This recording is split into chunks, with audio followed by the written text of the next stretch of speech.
Anak, ay tatawaging propeta ng kataas-taasan, sapagkat mauuna ka sa Panginoon upang ihanda ang kanyang mga daraanan at ituro sa kanyang bayan ang landas ng kaligtasan, ang kapatawaran ng kanilang mga kasalanan, sapagkat lubhang mahabagin ang ating Diyos. Magbubukang liwayway sa atin ang araw ng kaligtasan upang magbigay liwanag sa mga nasa kadiliman at nasa lilim ng kamatayan, at patnubayan tayo tungo sa daan ng kapayapaan. Mga kapatid, ang mabuting balita ng ating kaligtasan. Pinupuri ka namin, Panginoong Hesukristo.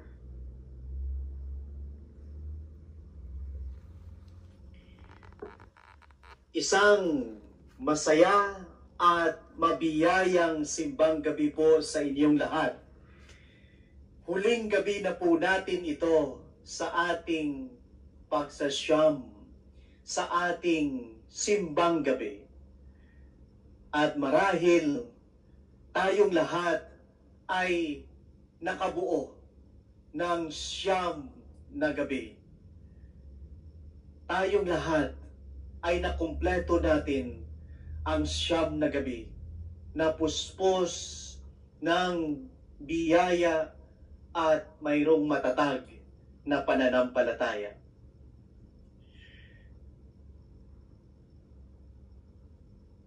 Thank you, Lord, and praise the Lord. Yan ang tema ngayon ng pagbasa, lalo na ng Ebanghelyong napakinggan natin ngayon. Thank you, Lord, and praise the Lord. Yan ang namumutawi sa bibig ni Zacarias. Thank you, Lord, dahil sa mga nangyari sa buhay niya, ganoon na lamang ang pasasalamat niya sa Diyos. Thank you, Lord, kasi imposible na sa kanya at sa kanyang asawa na magkaanak sila dahil baog ang kanyang misis na si Elizabeth. Matanda na siya. Kaya wala nang pagkakataon sa mata ng tao na magkaanak sila. Pero binayayaan sila ng isang anak, si Juan Bautista. Thank you, Lord. Tinugon mo ang aking panalangin. Dininig mo ang aking hinaing. Kaya, thank you, Lord. And praise the Lord. Praise the Lord. Kasi ang daming pangako ng Diyos. Nung binalikan ni Zacarias ang kanyang buhay, nakita niya kung gaano kabuti ang Diyos sa kanya at sa kanyang angkan. At maraming plano ang Diyos para sa anak niya, para sa pamilya niya, para sa kanila. Kaya hindi pa man nangyayari ang mga bagay na aming inaasahan at ang pangako ng Diyos na ipinagkaloob at binigay sa amin, praise the Lord. Mananatili kaming mananalig sa iyo, Lord. Mananatili akong naniniwala na darating at darating ang iyong pangako. Thank you, Lord, and praise the Lord. Yan ang awit ni Zacarias. Yan ang namutawi sa kanyang bibig. Kinilala niya ang kabutihan ng Diyos sa buhay niya at pinanghahawakan niya ang mga pangako ng Diyos sa buhay niya at ng angkan niya. Thank you, Lord. Diba, marami na rin sa atin ngayon na sa kabila nitong pandemya ay mayroon tayong kakayanan na taos-pusong magsasabi sa Panginoon, thank you, Lord. Pagkatapos nitong siyam na gabi na tayo'y na sa simbang gabi. Thank you, Lord, kasi tinugunan mo ang aking panalangin. Ipinagkaloob mo ang aking hinihiling. Bagong trabaho, bagong pagkakataon, nagkaroon ng maayos na relasyon. Maaring yung iba, kahit hindi tayo nagkakasama, ngayong simbang gabi ay nagka-jowa. Posible. Text nyo sa amin, ha? Share nyo. Ano pa? Napakaraming bagay na pinagdarasal natin. Kalusugan. Gumaling ako. Naging maayos ang kalusugan ko. At marahil higit sa lahat, kapayapaan na sa kabila ng kaguluhan na mayroon sa kapaligiran natin dala nitong pandemya. Mapayapa pa rin ang puso ko. Mapayapa pa rin ang isip ko. Mapayapa ang buhay ko sa kabila ng lahat. Napakalaking biyaya niyan. Kaya Lord, thank you. Praise the Lord. Kasi marahil yung ipinagdarasal mo, pinagdarasal natin, hindi pa rin tinutugunan ng Diyos. Dahil marahil hindi pa napapanahon. Pero hindi tayo bumibitaw sa Diyos. Sa halip na nanatili tayo.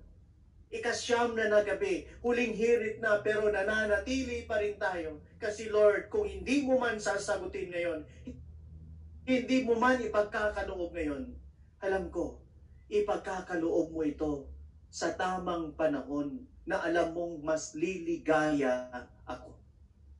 Katulad ni Zacarias, ang tagal ng panahon na naghintay siya. Pero nung ipinagkaloob ng Diyos ang ipinagdarasal nila, nagulat siya. Na hindi na siya nakapagsalita sa laking gulat.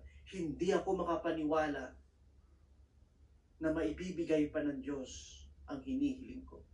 Imposible sa tao, pero posible sa Diyos. Tayong naniniwala sa Diyos. Yes, Lord. Naniniwala ako. Kaya, praise the Lord. Mananatili ako, kakapit ako sa iyo, at maghihintay ako ng may buong pag-asa at paniniwala. That's why I will keep on praising you, Lord. Naalala ko, nung nga nakaraang buwan, sa maalala ko, November 29,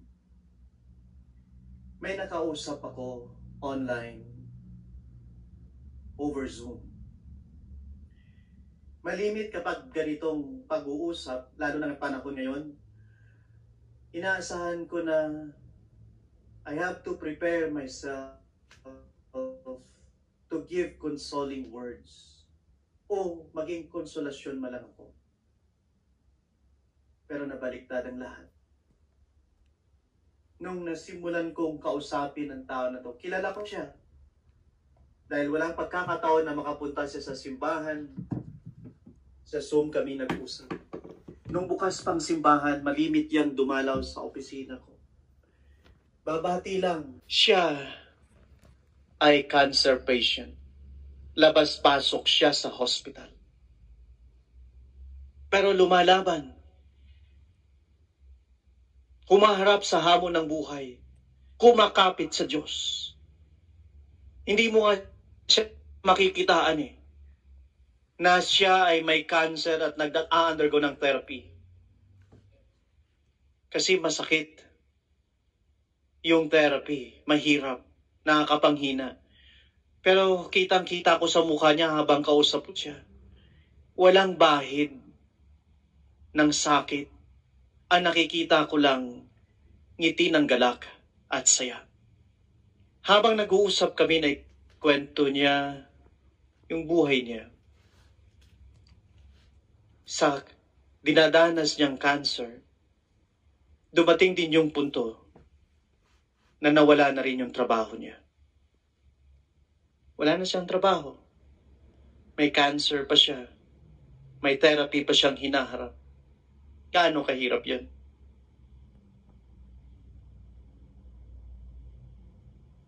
kailangan ng yung mag-trim down ng gastusin. Kailangan ng mag-budget lalo. Kasi si Mrs. na lang ang nagtatrabaho at may anak sila na nag-aaral pa. Tapos, nalaman din nila nung nagpa-check up yung Mrs. niya. Pati yung Mrs. niya may cancer na rin. Gaano kabigat yun? Pero alam nyo, habang kausap ko siya, hindi ko makita sa mukha niya sa Zoom yung sama ng loob, bigati, wala. At nagulat ako sa sinabi niya. At itong pagkasabi niya, Father, hindi ito panahon para magreklamo. Minsan natutukso po ako sa dinadanas kong hirap dala nitong sakit ko. Na magtanong, magreklamo. Pero kapag tinitingnan ko at binabalik-balikan ko ang buhay ko, alam niyo po, hindi kayang tapatan na mga mabubuting bagay na ginawa ng Diyos sa akin sa buhay ko. Sa simula't simula pa hanggang ngayon. Yung mga hinaharap kong paghihirap. Yung hinaharap kong pagsubok. Kaya lagi akong nagpapasalamat sa Diyos. Hanggang ngayon, kahit ganito ang aming kalagayang mag-asawa, kahit ganito ang aming kalagayan bilang pamilya, nagpapasalamat pa rin ako sa Diyos. Dahil ramdam ko pa rin siya, hindi niya pa rin kami iniiwanan. Mga kapatid, natapos yung aming pag-uusap. Na ako ata ang nakonsol. Ako yung nabuhayan ng pag-asa. Ako yung parang pinatatag niya at minulat niya sa isang realidad na oo nga naman. Kung titingnan ko kung gaano karami yung ginawang kabutihan ng Diyos sa buhay ko, sa buhay ng mga taong nakilala ko, mukhang napakarami nun kaysa mga pagsubok at paghihirap na dinadanas sa kasalukuyan. Kasi nung araw mismo na yon, medyo mababa na talaga yung moral ko. Naapektuhan na kasi ako sa nangyayari sa atin ngayon. Maraming kwento ng buhay ang narinig ko. Marami akong nasaksihan ng sitwasyon na parang ang hirap unawain, ang hirap ipaliwanag bilang tao. At naapektuhan ako. Hindi ko maitanggi yun. Pinanghihinaan din. Pero salamat at nakausap ko yung tao na to. Pinatatag, minulat niya ako. At muli, nagkaroon ng panibagong sigla ang pananampalataya ko at ang relasyon ko sa Diyos. Na ka-faith lang. Siya yung nagpaalala sa akin. Di ba sabi mo, Father, ka-faith lang sa Diyos. Oo nga naman, ka-faith lang. Kung saan ka man ngayon naroroon, kilala mo ang sarili mo, kabayan. Salamat po. Naging inspirasyon ka at naging buhay na pag-asa, lalo na sa akin. Ito rin po ang hamon ko sa ating lahat ngayon sa pagtatapos natin ng Simbang Gabi 2020. Thank you, Lord, and praise the Lord. Sa kabila nitong pandemya, pwede kang maging masaya hanggat buhay ang pag-asa sa Diyos. Dahil may Diyos kang inaasahan at kinakapitan. At balikan natin ang karanasan natin sa Diyos na hindi niya tayo pinabayaan ni minsan, sa halip inalagaan niya tayo. Kung tahimik ang Diyos ngayon, marahil naghihintay lang siya ng timing dahil hindi pa napapanahon. Pero nandyan ang Diyos, nakikiiyak sa atin. Nandyan ang Diyos, nararanasan din ang nararanasan natin. Kaya ngayon, hamon ko sa ating lahat ay ito. Share your joy.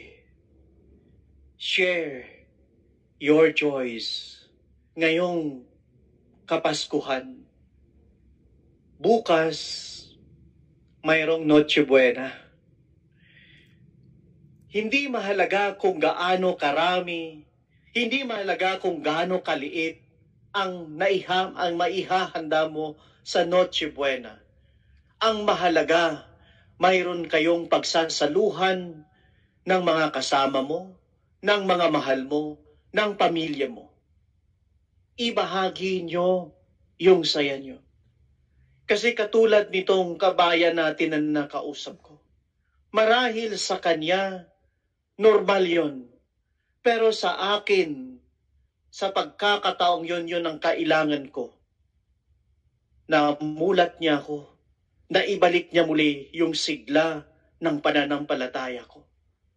Maaring yung simpleng ngiti mo ng selfie, na kasama ang mga mahal mo, na kasama ang pamilya mo, bubuhay ng isang namamatay na damdamin. Marahil buhay ng isang pag-asa para sa iba. Kaya, share you joy. You give thanks God and praise. Kung paano ka magiging masaya, matuto tayo sa Kanya. Doon sa kabayang nakausap ko. Naging masaya siya kasi binalikan niya ang lahat ng mga ginawa ng Diyos sa Kanya. At ang sabi niya, mas marami pa ring kabutihan ang nagawa ang Diyos sa akin kaysa kasalukuyang hinaharap kong hamon sa buhay. Kaya, thank you Lord and praise the Lord.